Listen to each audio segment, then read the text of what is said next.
Como é que se chama? Leandro, perdão.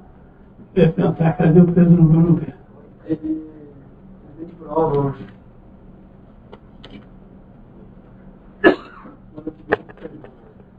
Que inveja essas pessoas que só têm prova uma vez de vez em quando. Eu tenho prova todo dia.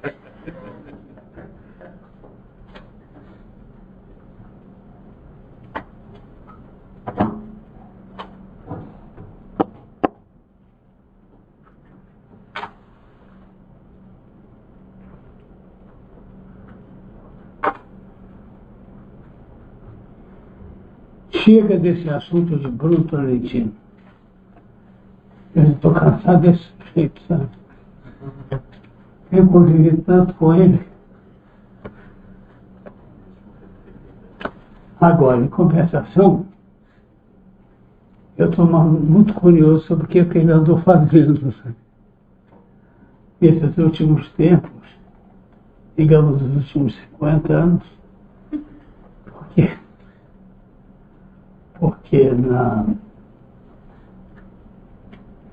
esse ano de setembro, a Pachene, a encíclica de Papa Pio X, completa 100 anos. O Estelura, que o poeta me levou para Oscar, e que foi uma influência fundamental na minha vida, inclusive na minha vida religiosa, fez 100 anos agora em fevereiro. Eu acho que eu vou fazer um pouco menos do que isso, mas eu acho que a gente vai fazer 100 anos, em um caso em que eu não posso competir com esses dois senhores. Mas,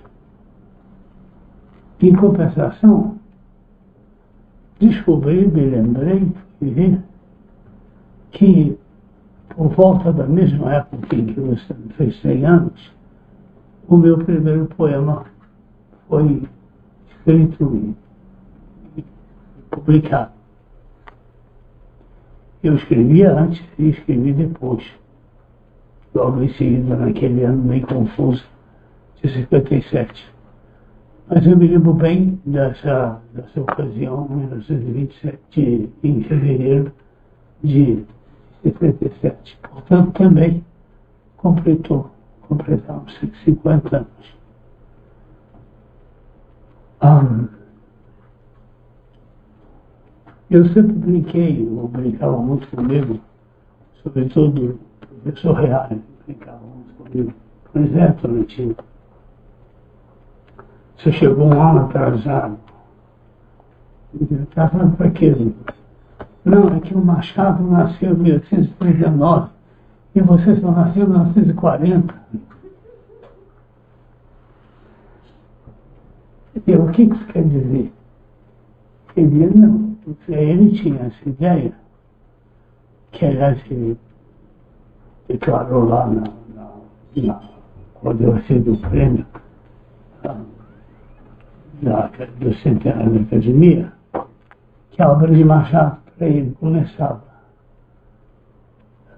tinha começado o século, e que a minha encerrava o século. Eu digo, mas o senhor faz muita coisa, doutor. O senhor tem certeza que é isso mesmo? Porque na época era como é que é? Conselheiro da Eletropaulo, que era uma das empresas que eu contava com ele ali existia lá para 9 de julho. E ele, eu disse, o senhor faz muita conta, que o senhor se confundiu um pouco nisso.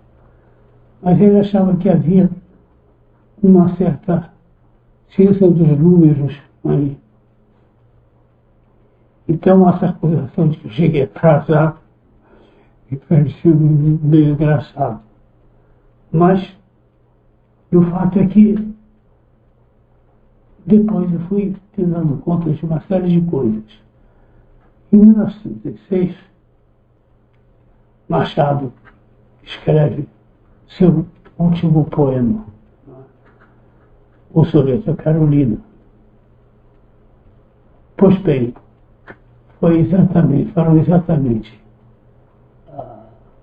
naquele ano que Manuel Bandeira fez seu primeiro poema, O Renúncia.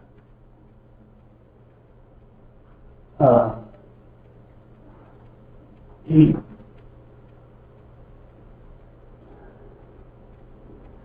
eu fui verificar, mas é isso mesmo, porque a Carolina ensina a morte da Ana Carolina, querida ao pé do leito derradeiro.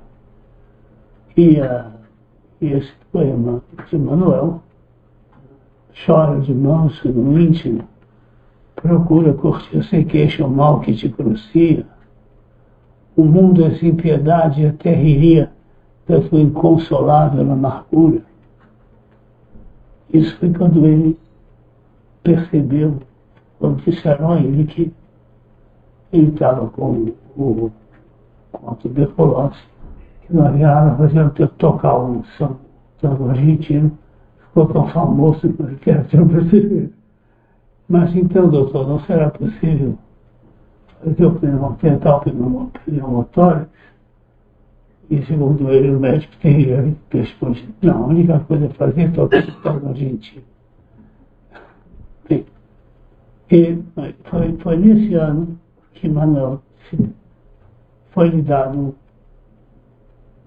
um mínimo de tempo para viver, porque não havia mesmo como sobreviver naquele momento. O fato de ele ter sobrevivido mais 52 anos, um detalhe, né? De maneira que um detalhe que faz a gente pensar que as estatísticas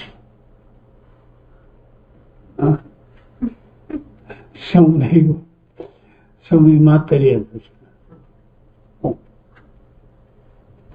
e eu fui ver, naquele ano eu tinha feito o primeiro poema para o Manuel, para os 70 anos dele. Diga-se de passagem que foi naquele ano que eu fiz esse poema que o Manuel recebeu, teve o primeiro presente que é importante para ele. Deram-lhe um rádio que ao mesmo tempo tocava discos. Eu não sei se eu já referi isso recentemente, eu já falei nisso. Mas eu vou dizer, só veio ouvir música em rádio. Ele que trabalhava ali, escrevia para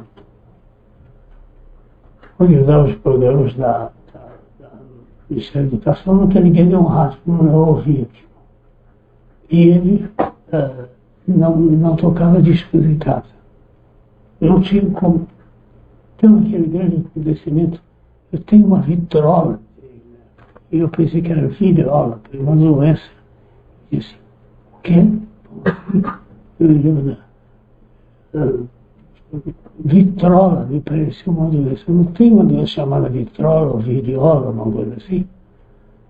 O fato é que quando ele disse isso, eu fiquei tão espantado, pensei que era uma má notícia. E aí depois que fiquei sabendo que os amigos tinham se cotizado e dado ao Manuel uma vitrola. Bom, aquele ano, estranhíssimo, porque nessa época era assim que se faziam as coisas no Brasil. Veja, por exemplo, Dona Raquel, que eu chamava de Cascavel de Queiroz,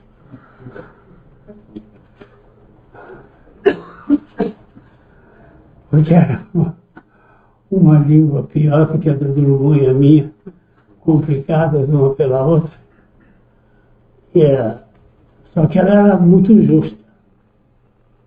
Ela dizia que aquelas coisas não eram nem um pouco caridosas, mas muito justa. Ela dizia assim: eu espero não encontrar tanta justiça quanto andei distribuindo.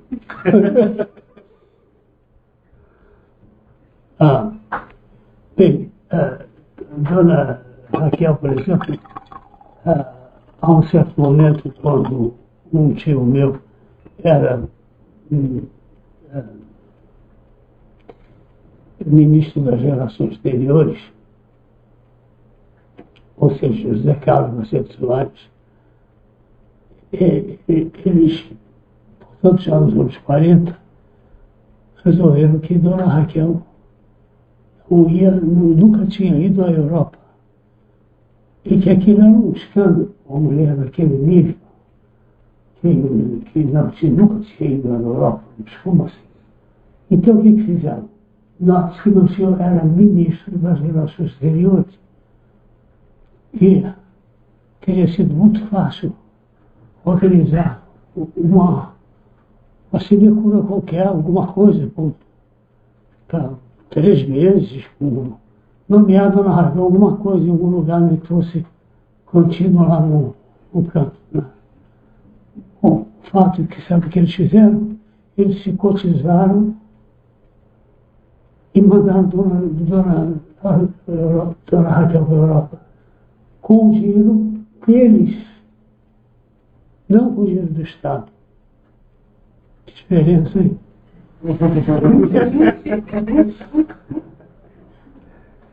E acharam normalíssimo aquilo. E ela então ficou naturalmente só aqueles 6 meses, e quando ele dizia assim, mas por que Dona Raquel só ficou não sei quantos meses, que ficar gastando o dinheiro dos outros esse tempo todo, né? O dinheiro dos outros, como assim? Aí que eu fiquei sabendo que esse hábito todo nacional, você vê, temos muita coisa a recuperar nesse país. Quanto mais você jogar na cara. Né? Ocasionalmente, quando apareceu uma Raquel de Queiroz, não precisa ser todo dia, não. Aprendi demais.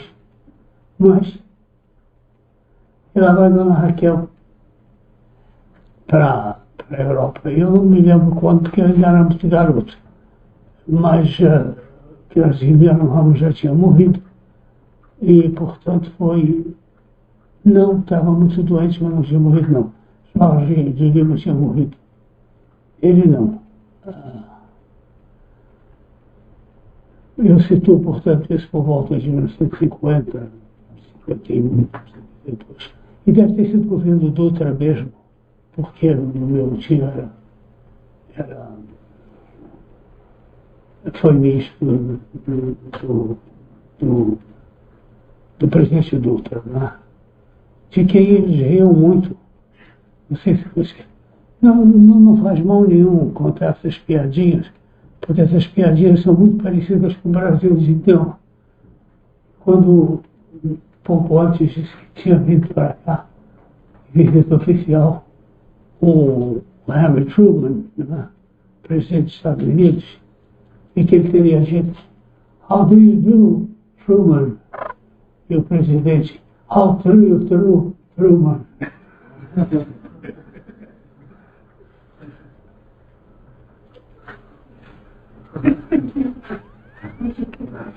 Era uma falta de respeito, porque eu não era tão bom assim. Aliás, nenhum dos dois. Né? Mas eram pessoas muito apagadas. Né?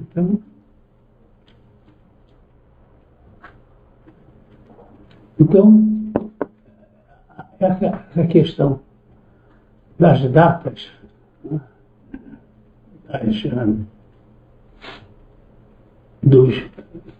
Da ligação entre os grandes textos, ou os textos menos grandes, mas enfim, os textos que marcaram a nossa literatura, e as publicações, não é? Quando é que eles foram publicados? Eu recomendo isso no futuro para vocês prestarem atenção nisso, porque alguma coisa aí existe que é algo mais do que uma coincidência. Não pode ter sido totalmente coincidente que o último soneto de Machado, o primeiro de Manuel, tinha sido escrito no meu momento, quando o Manuel tinha 20 anos. E E um ano tão dramático para ambos, porque um perdeu a Carolina, morreu de resto 2 anos depois, e o Manuel tinha ficado sabendo que não ia mais viver. Ele já estava com as horas contadas, durante uns dias. E o primeiro livro de Manuel, A Cidra das Horas, ele faz referência a isso. Por que a Cidra das Horas? É porque não me deram meses de vida, nem semanas. Foram muito avaros comigo. A minha impressão que eu tinha era de horas. Então e todo dia eu tinha a impressão que tinha mais algumas horas para esticar. E assim foi ele esticando até 62 anos.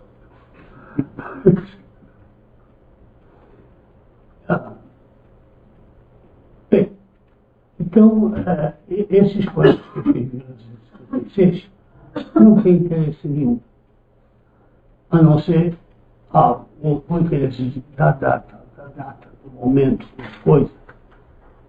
Eu sempre achei que havia um certo exagero naquilo. Quando as pessoas achavam que não jogue isso fora, não, isso é um bom poema. Pode ser. Mas eu não publiquei, deixei publicados, e eu, ao fato de que, uma vez publicados, pronto. Agora, a coisa começa mesmo logo depois. E quando eu começo a entender que eu estava fazendo poesia, que não havia jeito senão fazer, e que agora é isso que eu vou ter que fazer, porque está todo mundo olhando, todo mundo querendo que eu faça, e todo mundo porque era mais ou menos isso mesmo. O sentimento era que Dona Cecília sempre perguntava: poeta, e o que é que temos de novo? E eu, não está conversando, que poeta é esse? E o que estamos fazendo de novo, mas essa tal novidade, essa coisa que tinha que continuar, eu não entendia bem. Bom, mas sempre no capítulo das capas meio misteriosas, o que as coisas se dão, eu tive a primeira experiência que eu acabo de ridicularizar, mística. E a segunda, depois a terceira, e fui ver que elas se davam em intervalos de 7 anos. O que isso significa, não sei. Eu não entendo de numerologia, mas e muito menos de mística. Então, juntou os dois, aí eu fico perdido mesmo. Mas, quando eu era muito garoto, e isso serve como fundamento daquilo tudo, nós tínhamos uma tia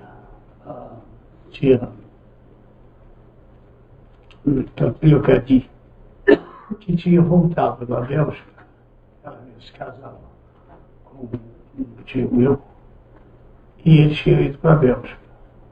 Mas agora elas tinham sido invadidas pelos alemães. Ela estava de volta. Eles estavam aqui depois de 20 anos. E chegou e ficou lá em casa não sei quanto tempo, algum tempo. De maneira que a língua predominante era o francês. Que se quisesse ou não, porque ela não falava mais nada. E eu estou dizendo isso porque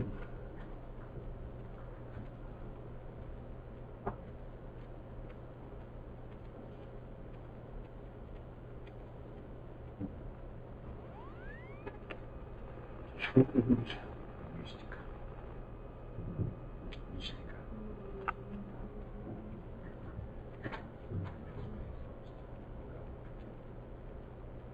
Sim, mas por que eu quero dizer?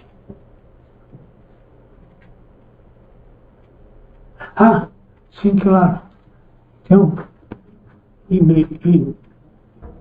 ainda com a Bélgica ocupada, portanto, antes do dia 10, do dia D de 1944, antes deles voltarem para a Bélgica, a operação, ela esteve lá em casa, ela não morou lá em casa o tempo todo, mas estiveram lá algum tempo. Como de resto, muita gente extraordinária esteve no Brasil nessa época. Maria Helena da Silva, por exemplo, a professora James, e alguns que até ficaram, como Leilão Messer e outros, escapando lá dos horrores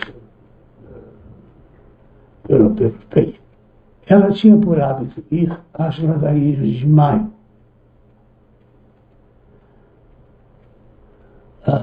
Num lugar totalmente destruído hoje em dia, porque tem um minhocão passando em cima, assim. O Rio de Janeiro tem, mas ele é um negócio horroroso. E chama-se Avenida Paulo de Fontaine. Com esse rio no meio, uma coisa lindíssima, uma igreja que me parecia mesmo bonita, sendo garoto. Bom, e é muito bonita mesmo, que sobrou da igreja, não sei daqui. E havia essas ladainhas de Maio, que eram realmente muito bonitas. E ela nos levava, a minha e meu irmão, pela mão, caminhando lá para ir a isso. Não sei porque minha mãe não era mais filha de Maria Cláudia, era minha mãe, né? Então ela não ia mais às ladainhas, mas lá ia às ladainhas. E numa dessas, tanto que eu dizer que lia para nós Histoire d'une âme de Santa Teresinha, Teresa de Lisieux. Tem aquela famosa passagem em que ela conta que, tendo pedido uma audiência para o Papa, tentando conseguir entrar no convento, mas não tendo idade para isso,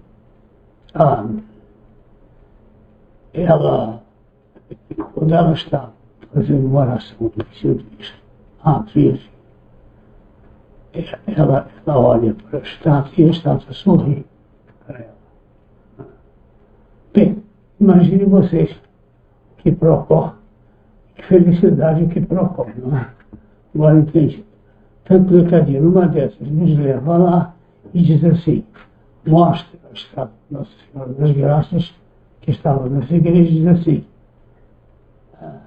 celui-là, c'est la Vierge qui a souri à Sainte Thérèse. Aquela é a Virgem que sorriu a Santa Teresa. Cara, eu olhei para a estátua e achei que era ela mesmo que tinha sorrido para a Santa Teresa. A partir daí, foi uma coisa que me explicaram várias vezes. Não, ela só quis dizer que, sim, pois é, para mim a ideia de que pudesse não ter a estátua a sorrir para Santa Teresa não me veio à cabeça durante muito tempo. Eu acho que foi a primeira intervenção mista de Maria na minha vida, porque ela criou esse mal-entendido. Lá em Tobocó, assim, eu já não acreditava de Papai Noel, eu ainda acreditava que era tesouro para a Virgem, ali, da Avenida Paulo de Fontaine. Tinha dado um sorrisinho para 2 minutos de pensamento, você teria chegado à conclusão que não tinha sentido nenhum. Mas essas coisas não têm sentido. A mística não tem sentido. E quando se trata de uma situação como essa, menos ainda. Um garoto como ele. Para mim, aqui nunca houve dúvida nenhuma. Era ela que tinha sorrido. Bem, isso é um detalhe que faz com que eu me explique durante muito tempo que se a Virgem não me sorriu naquele dia, se a estátua não dissolveu, a Virgem tomou conhecimento de que queria que eu acreditasse nisso. Porque eu já era assim, já estava no colégio, gente, já tinha 7 anos de idade. E que eu dissesse que ela não tinha sorriso para a Virgem, eu achava uma pessoa meio esquisita. Agora, passou-se algum tempo antes de que a primeira experiência jovem realmente me viesse, sem que eu me desse conta disso. Eu não sei o que foi que aconteceu.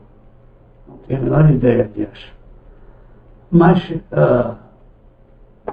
em 1973, corrijam-me se eu estiver escrito de números, há 7 anos, foi a primeira vez que alguma coisa me aconteceu, que eu fiquei, e apareceu essa personagem, a Catarina. A Catarina apareceu, e eu não sabia, eu disse simplesmente uma freira mal comportada. Ele escreveu uma história de uma freira mal comportada, era parte do plano, etc. Mas isso aí, até aí eu entendo. O que eu entendo, o que eu não entendo é que, por volta de 1973, aliás, em agosto, porque isso se repetiu em agosto, 7 anos depois, em agosto eu estava longe da igreja, não acreditava em coisa nenhuma, não pensava em nada disso. E criei essa personagem fictícia com uma intenção em mente. Mas em agosto daquele ano, a série que está nesse livro, que começa com, que seria a leitura que a Catarina faz do Evangelho, foi toda escrita naquele mês de agosto. Que diacho? Não sei. Eu sei que foi em agosto que isso aconteceu. Há momentos que me impressionam ainda. Né? Eu ainda colocaria esses poemas como... Mas o primeiro deles, que me chama a atenção, que não era intenção minha escrever, é aquele que diz justamente o segredo. O Cristo não é. Começa assim. O Cristo não é. O Cristo não é tanta coisa, inclusive não há nem que eu acreditasse ou pensasse, ou que me importunasse de modo algum. Agora, esse poema que diz: o Cristo não é um belo episódio da história ou da fé, nem o clavicórdio nos dedos da luz, nem o monocórdio chamado da cruz. O crucificado, chamado Jesus, é o encontro marcado entre a solidão e o significado do teu coração. De um lado, o teu erro, de um lado, o teu medo, o teu erro, o teu não. Do outro, o segredo, como um cofre aberto, onde o teu segredo, onde o teu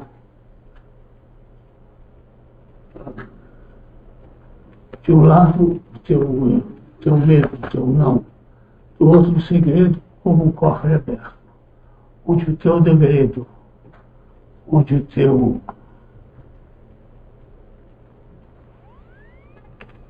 deserto vão morrer, mas vão morrer muito perto da ressurreição. Agora, se vocês puderem observar isso aqui, a pessoa que está escrevendo isso penso em decreto, em Cristo, isso é nada disso, tudo para mim, isso era uma história, estava muito interessante, estava dando as cartas lá em Oxford, tinha mais o que fazer, ficar me pronto com isso. De repente me aparece esse poema inteirinho, assim, sem que eu tivesse que mexer em nada. Eu aqui não me lembrava de duas ou três palavras, mas eu não mexi em nada. Isso é assim. Bem, chamar isso de experiência mística é chamar, é da auto. A importância é muito grande as coisas. Mas permanece esse mistério. O que foi que eu fui escrever este poema? Que certamente entre todos os que ali estão é tão bom quanto o resto.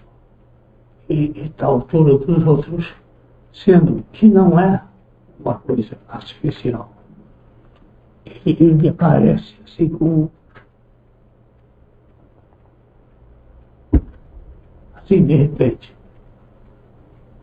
A partir daí, eu posso dizer, isso foi em 73, em agosto. Em 80, passam 7 anos, em 1980, eu tenho a nova,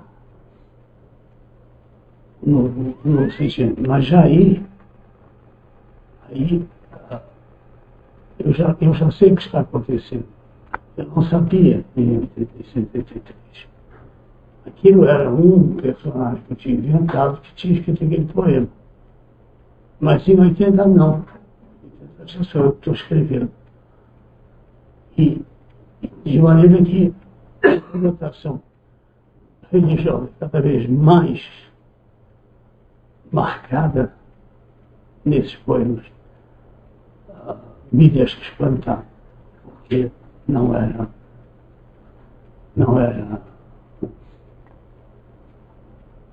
mas me deixa espantado no sentido de que realmente por que eu estava pensando no assunto. Mas não se pode dizer que houve uma conversão. E para você converter, uma hora dessa você precisaria assumir certos pontos de vista, etc. Pensar no assunto, coisa que não acontecia. Isso me vinha exclusivamente ou quase que integralmente através dos poemas que me apareciam. Mas foi nesse momento, nessa virada, em que aí já, para mim, indiscutivelmente, já a interferência de Maria é claríssima na minha vida. Meu filho mais velho me é devolvido. Ele já tinha 14 anos. Ele me é devolvido. Estava na Polônia, polonês, e precisaria contar isso com maior detalhe. Mas a partir daí eu já tinha razões de acreditar que Maria tinha alguma coisa a ver com isso. Tanto que recentemente eu disse para alguém ali, não sei, causando um certo escândalo, que, meu amigo, eu não sei se eu acredito nada disso, não. Eu só acredito que Deus existe e que Maria é sua mãe. Realmente o resto é muito complicado para mim, não me pergunte muito, não, porque agora dizer que era mãe dele, sei. Porque ela cuida dos meus filhos numa hora muito particular, de uma maneira muito particular. Ela fez isso em 80, com o meu polonês, que ela devolveu. Ela, sem dúvida nenhuma, não foi ninguém. Ele veio, sumiu em Berlim, foi achado entregue no dia 8 de dezembro e me foi entregue naquele dia mesmo. Passam-se vários anos e quando o meu caçula está por nascer, eu disse, outra vez é com a Maria que eu me pego, porque essas alturas já não tinha confiança em ninguém. E ele, dado por morto, né, por incapaz, que não podia nascer, não se podia viver. E ele nasceu morto. Se a mãe se salvasse, já era muita coisa. Ele já também não salva. Outra vez, o que a Maria e eles deu um pulo de lado também. Numa da Mariana. E foi sempre assim. Foi sempre marcado por essa estátua que tinha sorrido para Santa Teresinha. Foi assim guiado. Isso que de algum modo eu fui aumentando a minha curiosidade intelectual em relação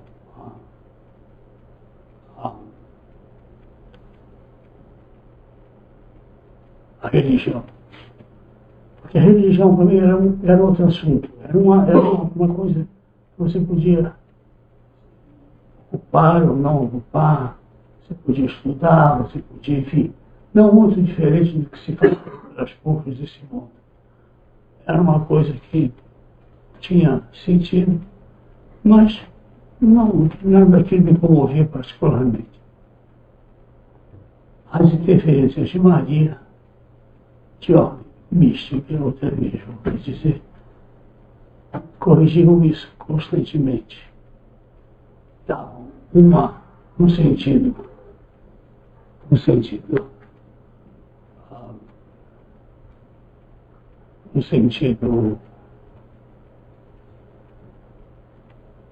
concreto a essas especulações.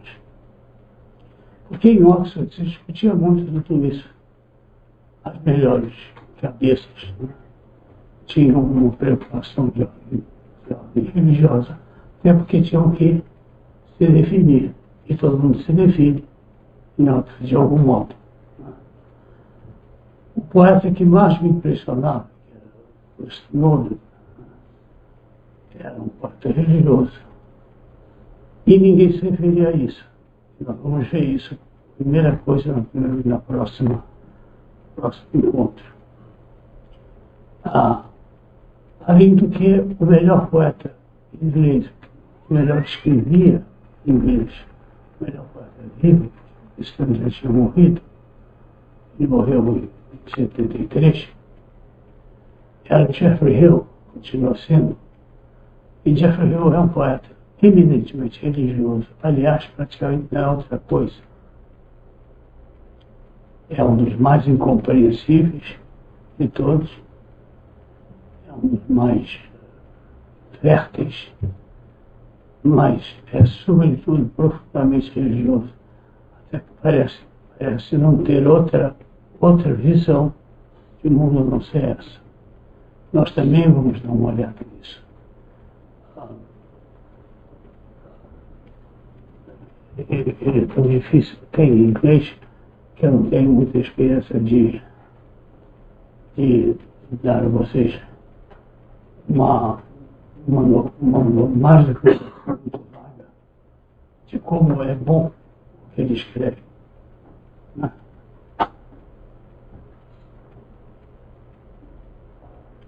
Mas concorremos antes juntos, concorrer, aliás, a palavra está errada, fomos ambos indicados naquele mesmo ano, de 1989,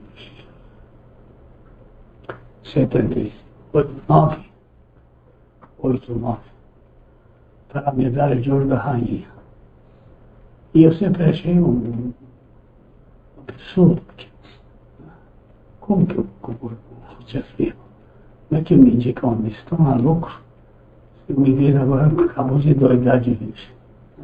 Falar que eu escrevesse bem inglês, certo? Fazia, mas quando eu competir com o Geoffrey Hill, também não havia nada, e continua não havendo, daquele nível. Bom, esse problema foi resolvido, porque quem ganhou mesmo, quem recebeu a medalha, foi o John Heath Stubbs, o poeta cego que fazia 70 anos esse ano. e por todas as razões. Foi John Heath Staples, que eu tenho um poema a respeito dele, e que eu admirava profundamente e que não era religioso, particularmente. Foi ele que recebeu a medalha e aquele problema desapareceu, porque eu vivia muito incomodado com essa hipótese, esse negócio de como assim tu corre com o Rio, porque publicamos no mesmo ano, é só isso. Quer dizer, o Balta e Cerebro foram publicados no mesmo ano. Então, naquele ano, ele, como havia sempre três, já estava a escolha feita. E havia outros, claro, muito bons poetas, né, que eram excelentes. Alguns deles eu tenho, alunos meus, eu me orgulho disso, mas os nossos livros ficaram prontos no mesmo momento, foram publicados no mesmo momento, graças a Deus. Éramos 70 anos do Heath Staples e foi ele que levou para ele. E o que me aliviou muito. Não sei por que exatamente eu disse isso. Assim, mas que nós vamos ter que pensar em termos disto, né? Talvez até mais do que das coisas que eu prometi quando fiz o plano geral deste curso, chamemos assim. Porque quando tudo isso foi calculado, quando tudo isso foi feito, uma outra pessoa, ou seja, eu tinha uma saúde, eu estava em plena saúde, então eu podia resolver o que ia fazer durante algum tempo. Agora, no momento, eu tenho que fazer aquilo que me for soprado, aquilo que dá para fazer, porque eu não sei o que vai caber aqui.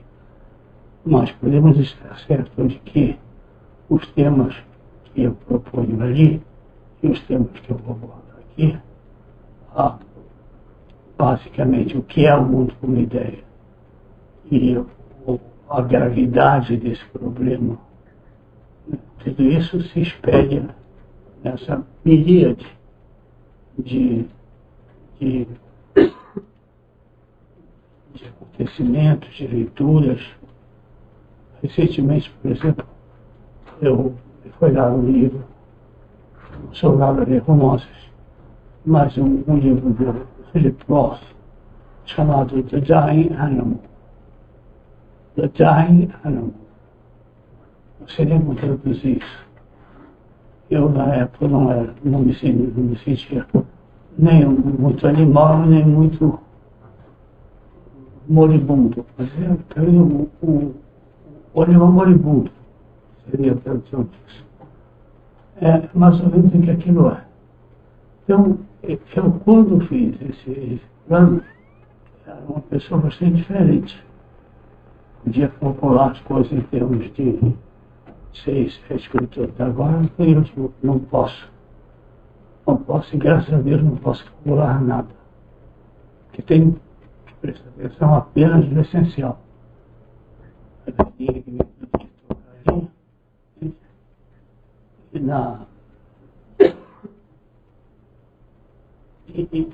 E tudo que ela acha da cultura, eu sei que ela tem uma opinião a respeito disso. Mas, ao mesmo tempo, eu acho que esse curso vai ficar, essa série de palestras, vai ficar mais interessante por causa disso. Porque tem acontecido coisas inimagináveis para mim, e nós vamos poder nos perguntar certas coisas que eu preciso dizer antes de calar a boca de vez.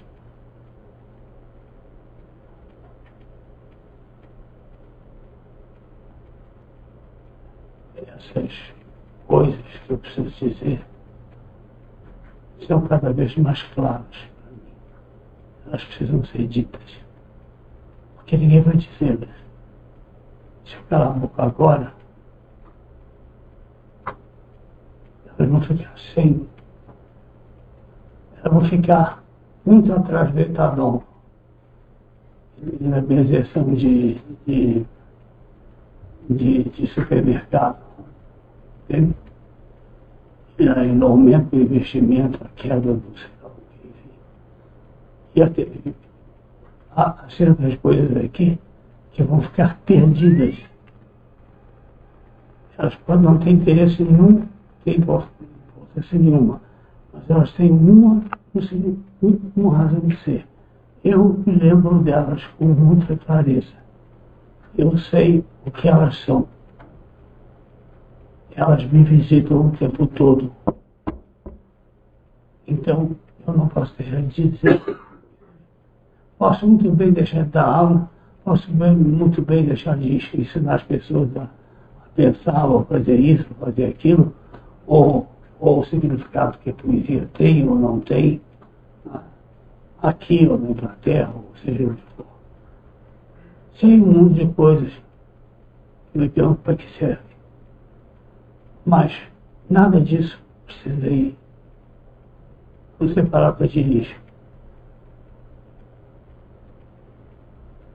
Isso tudo fica apenas como certeza minha as coisas que eu publiquei, imprimi e assinei embaixo. Agora, há outras que eu nem sequer sussurrei. E essas fagulhas, essas migalhas com o João e Maria ia jogando assim, né, e o passarinho ia comer, se eu não as disser, elas não têm realidade. Elas não vão existir. É como se não tivessem existido. E nesse sentido, existe uma coisa que está colocada no meu último livro,